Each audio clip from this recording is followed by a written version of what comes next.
So we're going to continue with the Chesapeake Bay case study. Bill Dennison reviewed a broad perspective of the Chesapeake Bay, its characteristics and its management, to provide kind of a literacy for you all to think about further. What I'd like to do is to dive deep on a number of scientific controversies that have been played out over the years of understanding the problems of the Chesapeake Bay and its restoration. And I'm not going to cover all of these controversies in great depth. Obviously, I don't have time to do that. But when we meet virtually, we can answer your questions and discuss these in greater detail.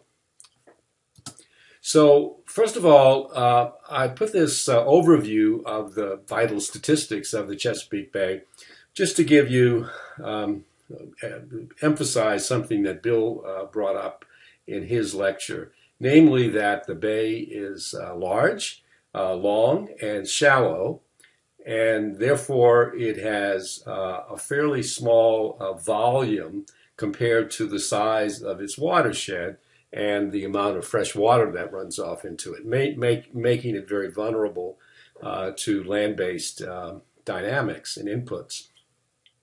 These statistics are important for the next lecture that we're going to talk about with respect to the Baltic Sea. So I'll be comparing some of these statistics with that of the Baltic. So today we're going to look at, as I said, picking up from the Chesapeake Literacy lecture, we're going to look at the challenge of tracking progress in bay restoration, particularly with respect to dealing with the eutrophication problem and the total maximum daily load challenge. And then we're going to look more deeply into several scientific controversies that have played out over the years. And they're listed here, ranging from striped bass moratorium to issues related to the eutrophication problem to oysters and agricultural management. So I think you understand that the Chesapeake Bay restoration is dependent on a series of agreements. The first one that was put in place in 1983, endorsed by the states in the region and the federal government, which basically just said, we're going to make the bay healthy again. In 1987, when the eutrophication problem was understood as a central concern, the 87 agreement had specific numerical targets about reduction of nitrogen and phosphorus loads and sediments loads into the bay. But they were generalized. They were based on the models and assumptions that we had at that point. And in the year 2000 agreement, which in the year 2000, the agreement, the challenge in the 87 agreement was supposed to conclude, was supposed to be achieved in the year 2000. It wasn't. So there was a new agreement, which was a very comprehensive agreement, included lots of things that we agreed to do. But in it, it did not have the numerical, specific numerical load reductions, but it said we're going to commit to those and as determined by the best scientific analysis that was completed a few years later. The 2000 agreement also said that if we're not successful in reaching these objectives by the year 2010, the parties, the jurisdictions, the states, agreed to enter into what was called the total maximum daily load requirement under the Clean Water Act, in which these load reductions would not simply be voluntary, but would be mandatory requirement of the states. And so in 2014, in implementation of that, a broader agreement, which has the details of how we're to achieve the TMDL, not only in terms of the aggregate load over a number of years, but also with milestones, two-year milestones. And the target in this case was set for 2025. So we go from a target that was originally set for the year 2000, and now we're still trying to achieve that same result, now by year 2025, and it's still daunting. So this requirement here that there will be a total maximum daily load, and we'll achieve that by the year, or at least put in place practices that will achieve that by the year 2025 is the important driver at this point. So the total maximum daily load is the amount of a pollutant that a body of water can receive while still meeting water quality standards. So We know what those standards are. We set those standards here, and basically what we're then trying to determine is how much load, what is the maximum load that the bay could receive of human inputs and still achieve those standards. So essentially, we're solving this by inverse solution to linked models, linked bay model, a bay model that's linked to a watershed model that has inputs into that model, in which those inputs have a number of assumptions and estimates involved rather than discrete actual measurements based on observations. So we now have been using this model to track our progress in achieving those load reductions. And you can see here a recent appraisal that we are here for nitrogen. Maybe the estimate is something like 30% reduction that we've achieved thus far, and we're headed toward a TMDL, which is a ways to go. We made progress, but this is a tough reductions yet to achieve. These models suggest we're very close to the phosphorus load reduction, the total maximum daily load for phosphorus. However, new science, as we'll see, suggested that phosphorus loads from agriculture due to soluble phosphorus leaving phosphorus-saturated soils is actually unaccounted in these estimates, and so we're probably going to reassign a higher load levels that we are actually seeing right now as this is reassessed. So I just put the admonition here by the famous statistician Box to remember all models are wrong because they can't be perfect estimates, but some are useful. So hopefully this is a useful model, but we should be humble to understand that it's not totally accurate.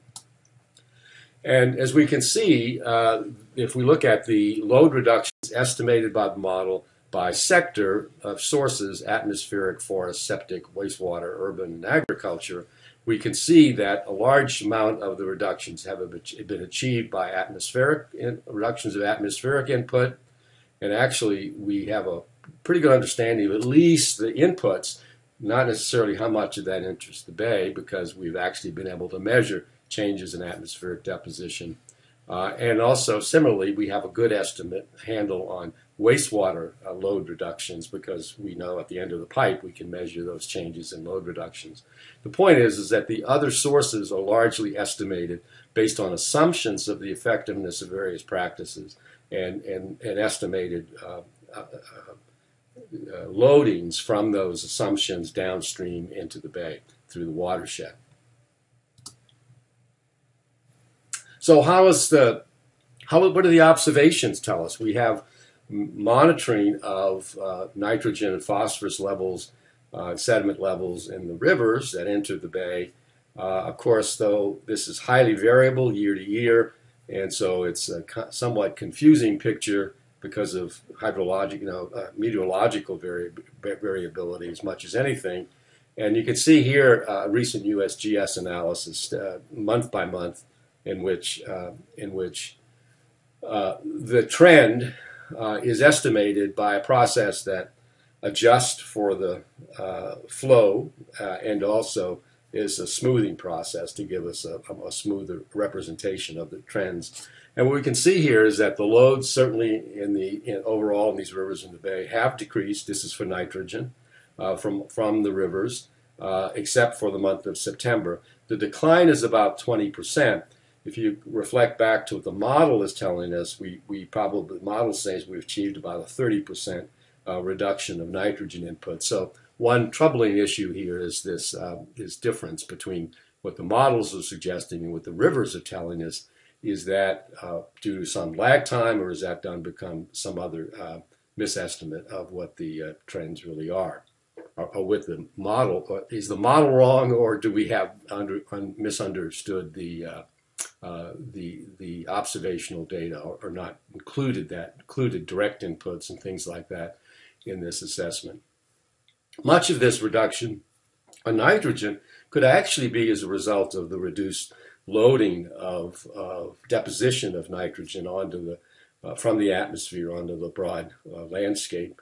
Some recent work by our colleague Keith Eshelman suggests that, at least for the Potomac Basin, this might be the case.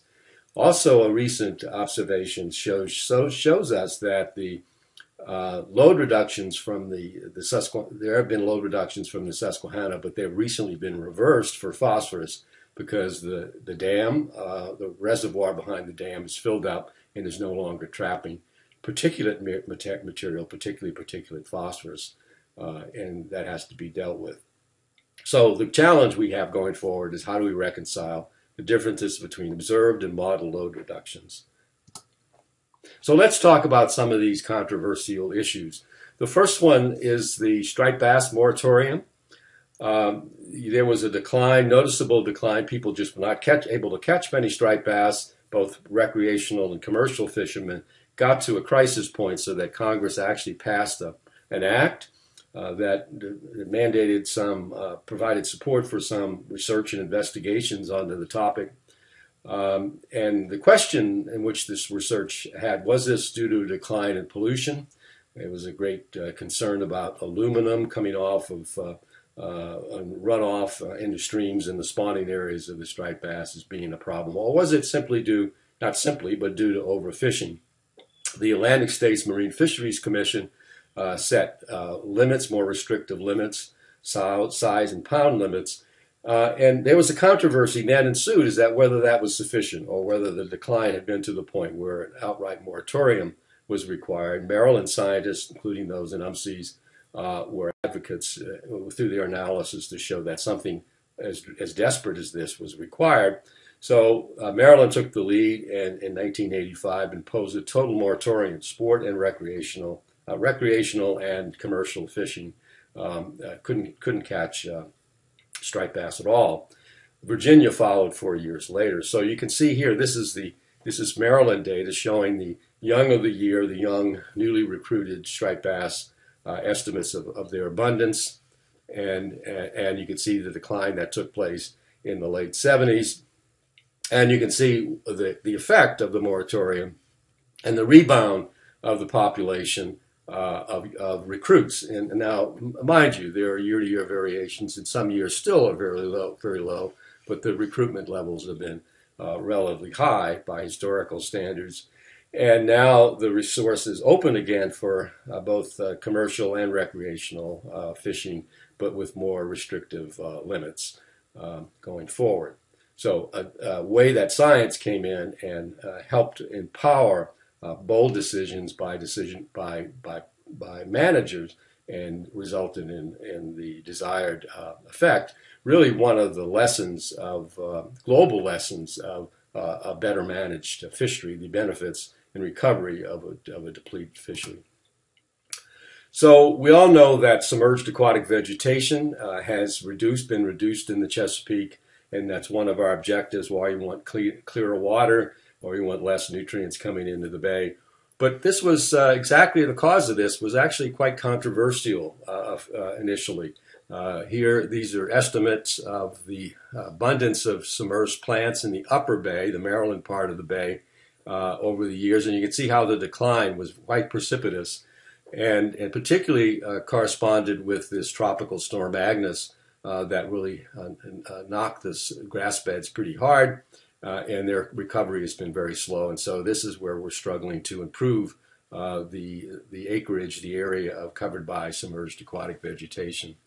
Now, it was thought that by some scientists that this cause was the reduction was really related to the advent and the use expansion of the use of herbicides in agriculture. Obviously, herbicides are there to kill plants, and so the runoff of these herbicides that we could measure was seen as a culprit. Others thought it was the sediment input from the rivers that had increased and made the water cloudy.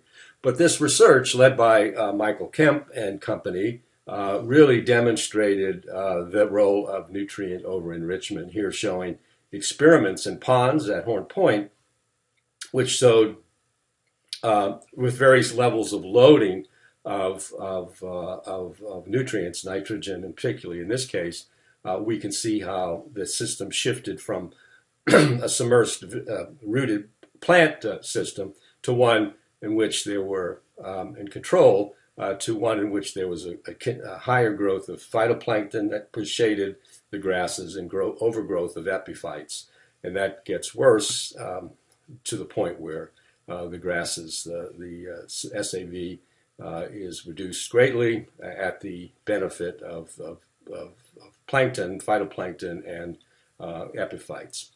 So this helped then set some of the requirements for what water quality was needed to bring these grasses back. That served as the basis of determining this TMDL, the water quality standards in the TMDL. Fast forward, now there's a recent resurgence in interest and concern about atrazine, the one of the principal herbicides that is used, but not so much in terms of what it does to the SAV, but as an endocrine disruptor to animal life living in the tidal waters of the bay. So one of the challenges that face the bay, because it is an estuary with a range of salinity conditions, is the dominant paradigm when these issues of nutrient over-enrichment rose up was that, like the Great Lakes, like a lot of freshwater environments, and even like the freshwater tidal Potomac below Washington, where improvements were seen by controlling just phosphorus from wastewater treatment and so on and the like, that when coastal scientists began to raise the concern that nitrogen was also a factor, it was resisted by the managers in the political community as too costly, unproven. And it really was a combination of mesocosm studies, field bioassays, mesocosm studies done by Chris Delia, who was at CBL at the time, Tom Fisher in his field bioassays, and other lines of evidence which really showed that the bay, if you look at the estuary from the freshwater end member to the ocean, and here's over the year, the bay starts out early in the year as being phosphorus limited, the phytoplankton growth and production, whereas it then becomes nitrogen limited over much of the bay during the summer and fall. So it really requires a two-nutrient reduction strategy. And then in addition to that, if we look at, this is Tom Fisher's work, what the effect of management at that time, interventions could do, further wastewater reductions and agricultural reductions wouldn't have reduced the loading. This is for the chop tank of phosphorus very much, but were particularly could be effective, particularly with respect to agricultural fertilizer applications. Could greatly reduce the loading. So nitrogen became a bigger focus. So in the 90s, there was a widely publicized set of findings by Joanne Burkholder, a scientist at North Carolina State, that there were these dinoflagellates that were very complex life history that were enhanced by eutrophication and degradation of estuarine systems, and they would occasionally explode. The populations would explode. And these animals, these organisms, these dinoflagellates, would kill fish and also produce a toxin, which, among its other effects, would cause a memory loss. So this had resulted in a considerable controversy down in North Carolina that we're all watching. And then in 1997, there was a big extended series of fish kills in the Pocomoke River in the lower shore and associated human illness, including reputed memory loss, that draw a lot of attention in a very rapid and very short period of time. The governor and other forces at the time said we need to do something about this. Seafood sales plummeted, even though this organism is not it's not a kind of an organism that causes illness related to eating seafood. And so as a result of that, I was asked to put together by a former governor who was serving as the chair of a commission to figure out what to do about this, Governor Hughes. He said, "Don, can't you bring the scientists together to develop some consensus?" I explained that there was controversy, there's a lot of unknowns, and he said, "But I have to make a recommendation." So I brought this group together here at Horn Point, at the Center Administration Building, actually, And there were scientists who were skeptical. There were scientists who were advocates, including Dr. Burkholder, and other scientists who kind of understood the broader issue of agriculture and of eutrophication. And so what we concluded was that not that it was definitely Pfiesteria, but that by reducing nutrient loads, you could reduce the risk of harmful algal blooms such as that. It's a possibility that you could. So as a result of that, in short order, the General Assembly passed the Water Quality Improvement Act of 1998, which required agricultural nutrient management in farms of a certain size and larger. Subsequent research by Al Place at IMET has suggested that the actual culprit in this case, and more common culprit for toxic dinoflagellate blooms in the bay, is another species of dinoflagellate called Carlodinium. So we don't have the cell from hell, but we have, as Al says, a little dino with a big bite. So back in a administration of Governor Ehrlich, another Republican governor who wanted to do something to help the watermen and take bold action to improve the bay, they became very interested in dealing with this problem of the decline of the oyster industry by introducing a non-native oyster, an oyster from Asia called Chrysostria ariecensis, which had been shown to grow well under these conditions. And so the view is that we could get to the point where we were producing large quantities of this from the hatchery that were soon to be built at Horn Point, that we would be building at Horn Point, and therefore repopulate the bay with this non-native super oyster. Seeing the risk, I and others said we need to slow this process down a little bit, and I convinced some of the powers that be that a National Academy of Sciences study would be appropriate. It would take a period of time and probably have a balanced, moderate view, and indeed it did. This is the report. And so what this committee recommended is to continue, not to prohibit introduction or not to introduce reproductive diploid animals, but to continue with aquaculture of sterile triploids while assessing the risk. And you can see the risks that are outlined here, as well as this committee did a very good job of putting some myths to rest. The myths here showing on the right side of the screen. So I mentioned earlier this phosphorus problem, that we found that in areas where there was a high level of soil phosphorus that resulted from repeated manure application, usually to satisfy the nitrogen requirements of the crop while applying too much phosphorus for the crop, more phosphorus than the crops needed year after year. But it had been thought that this was phosphorus was particle reactive and it was bound to the soil. But research showed that soluble phosphorus loss occurred after saturation, as summarized in this figure here. So a new approach to manage that risk, determine which fields were susceptible to the loss and which needed a more restrictive application of manure and other fertilizers, was developed. It's called the Phosphorus Management tool. It was developed by the ag science community, but the ag community, the agricultural community, resisted it to the point where they kind of backed off, and we were at an impasse. Governor O'Malley at the time wanted to thought we should move forward with this, and yet we were hard to get everyone comfortably to agree to a consensus. So he asked me and two other scientists who were advisors in the Baystat process that I think we mentioned about to give them a clear answer about why we needed this tool.